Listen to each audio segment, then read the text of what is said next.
So you might have heard recently that Melffy Sprite won YCS London 2023, whereas Kashtira won both YCS Columbia and Los Angeles. With Sprite winning YCS Lima last month, that makes Sprite and Kashtira even in terms of YCS wins. A lot of pro players are now choosing to stay away from Kashtira because the deck is so heavily respected, everybody's deck building to beat it. But the more you deck build to beat one specific deck, the more you start losing to other decks, and people are taking advantage of that. That's exactly why a lot of decks are having it easy right now. Like, if you're deck building to beat Kashtira, you're probably losing to some other deck somewhere. Not every deck has the same flaws, so you gotta pick your poison in these kind of formats that have a lot of diversity in a way. I'm saying that, but in terms of diversity, it's no different than the Tier Elements and Sprite format that we got a few months ago. I'm gonna be honest with you, Natura Runic actually sucks if you know exactly how to beat it, and no pro player would really play it if everybody were, main decking or side decking cards against it. Like, Magic Deflector is FTK against the Natura Runic, all their cards are quickly spell cards, but people are still playing the deck because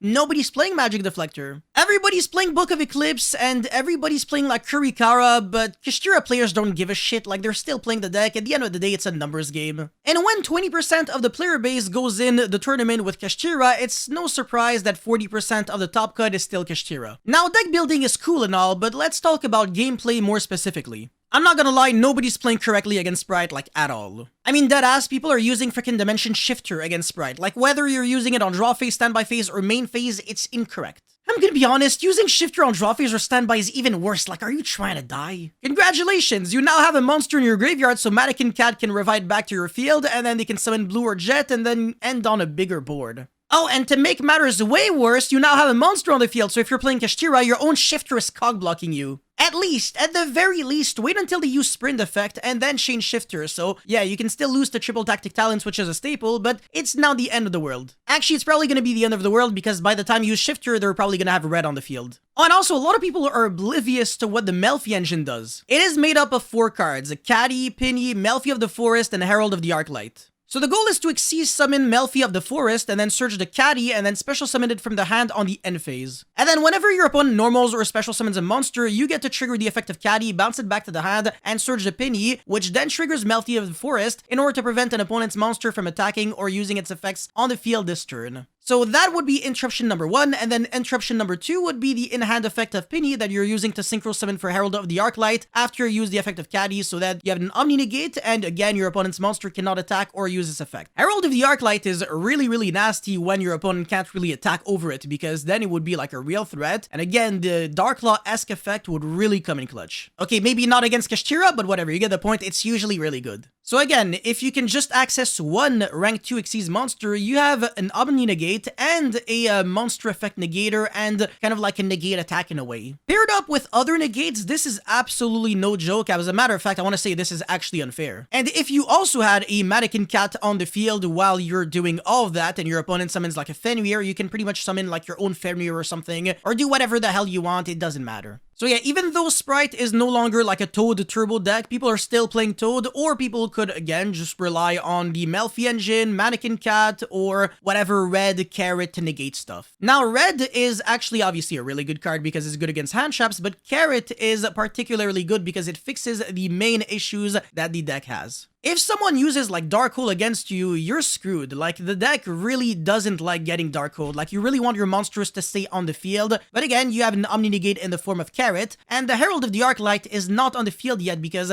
you can only synchro summon it after your opponent committed to like a play. By the way, just want to mention that Book of Eclipse is just as equally good against Sprite. The only difference is that it can get ashed, and it also doesn't really break anything on its own. It just flips the monsters. You still have to have a hand that's good enough to like jump over everything and then, not die next turn. And also a very interesting thing is the interaction between Book of Eclipse and Droll Logbird. Like, you're not going to be able to draw cards on the end phase if you're under Droll Logbird, so Book of Eclipse is basically kind of like a free Book of Moon on crack. You can get screwed over by this, or you can use it to your advantage. It depends who's playing the Droll and who's playing the Eclipse. But yeah, like I said, Sprite is no better than Kashtira, at least not right now, but the thing is, people are deck building only to beat Kashtira, so Sprite is really just having like a freebie right now. Now, I have to say that Sprite is probably going to be the next best deck when we get Cyberstorm access because of the new support in the form of Ringo Worm, as well as Assault Synchron and everything else that the deck is now going to be able to do. So it's pretty much going to be a Synchro Turbo deck, or whatever else you want the deck to achieve. So yeah, prepare to see billions of Sprite very, very soon because the deck is already gaining a lot in popularity considering the fact that it wasn't too popular in YCS Las Vegas. Everybody was playing Kashtira, but now things are changing slowly but surely. Anyways, that's all I had for this video, guys. Thank you so much for watching. Don't forget to like and subscribe, and I'll see you guys very soon. Peace.